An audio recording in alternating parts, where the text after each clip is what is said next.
લોકસભાની અંદર જે સાંસદો હોય છે એમની બેસવાની વ્યવસ્થા કેવી રીતના હોય છે અને એ કોણ નક્કી કરે છે। નમસ્કાર દર્શક મિત્રો, તમે ટીવી પર ઘણી વખત લોકસભાના દ્રશ્યો જોયા હશે તો કદાચ તમારા મનની અંદર એવો સવાલ પેદા થતો હશે કે આટલા બધા જે સાંસદો છે એ બધા કેવી રીતના બેસતા હશે, એટલે ક્યાં કોણ બેસે એ કોણ નક્કી કરતું હશે અને સાંસદોને કોઈ જગ્યા ફાળવવામાં આવે છે કે પર્ટિક્યુલર જગ્યાએ જ બેસવાનું હોય છે। આવા ઘણા બધા સવાલો કદાચ તમારા મનમાં થતા હશે। તો આજે હું તમને એના વિશે જ વાત કરીશ કે લોકસભાની અંદર જે સાંસદો હોય છે એમની બેસવાની વ્યવસ્થા કેવી રીતના હોય છે અને એ કોણ નક્કી કરે છે। મારું નામ રાજેશ શાહ છે અને તમે જોઈ રહ્યા છો ખબરછે.com।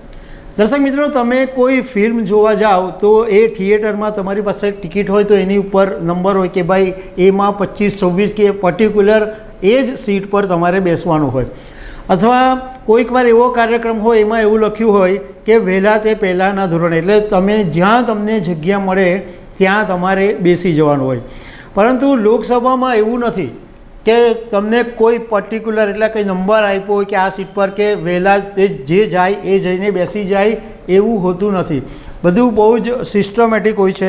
કયા સાંસદ ક્યાં બેસશે એ પહેલેથી નક્કી હોય છે અને લોકસભાનું જ્યારે સત્ર મળે ત્યારે કયા સાંસદ કઈ સીટ પર બેસે એ પણ પહેલેથી નક્કી હોય છે। સંસદની અંદર જે બેસવાની જે સાંસદોની સીટ હોય એ પાર્ટીની સંખ્યાને આધારે નક્કી થતી હોય છે।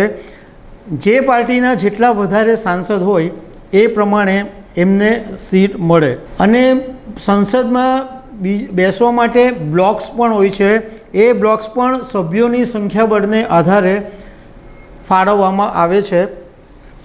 હવે સૌથી મહત્ત્વની વાત કરીએ, આ લોકસભાની અંદર એટલે જે ગૃહ છે એની અંદર સૌથી પહેલું જે વિભાજન છે એ સત્તાધારી પાર્ટી અને વિપક્ષ પાર્ટી, એમાં એ રીતના પહેલેથી નક્કી થાય છે। એટલે સ્પીકરની જે જમણી બાજુ હોય ત્યાં સત્તાધારી પાર્ટી બેસે અને સ્પીકરની જે ડાબી બાજુ હોય એ વિપક્ષની પાર્ટી બેસે।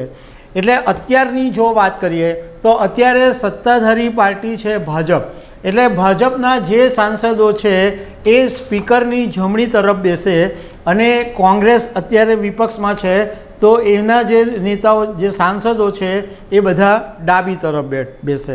હવે લેફ્ટ સાઈડ છે, સ્પીકરની લેફ્ટ સાઈડની અંદર એક સીટ એવી હોય છે જે ડેપ્યુટી સ્પીકર માટે અનામત રાખવામાં આવે છે, ત્યાં આગળ ડેપ્યુટી સ્પીકર બેસે છે અને એ ડેપ્યુટી સ્પીકરની બાજુમાં વિપક્ષના જે ફ્લોર લીડર હોય એ એમની બાજુમાં બેસે છે। એ પછી ડાબી બાજુ સાંસદની સંખ્યાને આધારે બ્લોક્સને ડિવાઈડ કરવામાં આવે છે। જો ધારો કે કોઈ પાર્ટીના વધારે સભ્યો હોય તો એને બ્લોક્સ વધારે ફાળવવામાં આવે। ધારો કે કોઈ પાર્ટીના 5 સાંસદો છે તો એની બેસવાની અલગ વ્યવસ્થા હોય। કોઈ પાર્ટી એવી હોય કે જેના 5થી ઓછા સાંસદો છે તો એની અલગ બ્લોકની વ્યવસ્થા કરવામાં આવે અને એ પછી છેલ્લે અપક્ષ જે સાંસદો હોય એમના માટે બેસવાની અલગ વ્યવસ્થા કરવામાં આવે। હવે આ બધું જે સાંસદોને ક્યાં બેસશે એ બધું નક્કી કરવાનું કામ લોકસભાના સ્પીકર કરે છે। એટલે અત્યારે વાત કરીએ તો લોકસભાના સ્પીકર ઓમ બિરલા નક્કી કરે કે કયા સાંસદ ક્યાં બેસશે। એની અંદર એક ઓપ્શન એવું છે કે કેટલાક સિનિયર સાંસદો એવા હોય કે એમની તબિયતને ધ્યાનમાં રાખીને અલગ વ્યવસ્થા પણ કરવામાં આવે છે। તો દર્શક મિત્રો, આવી અનેક વાતો સાથે અમે તમને મળતા રહીશું। Thank you very much.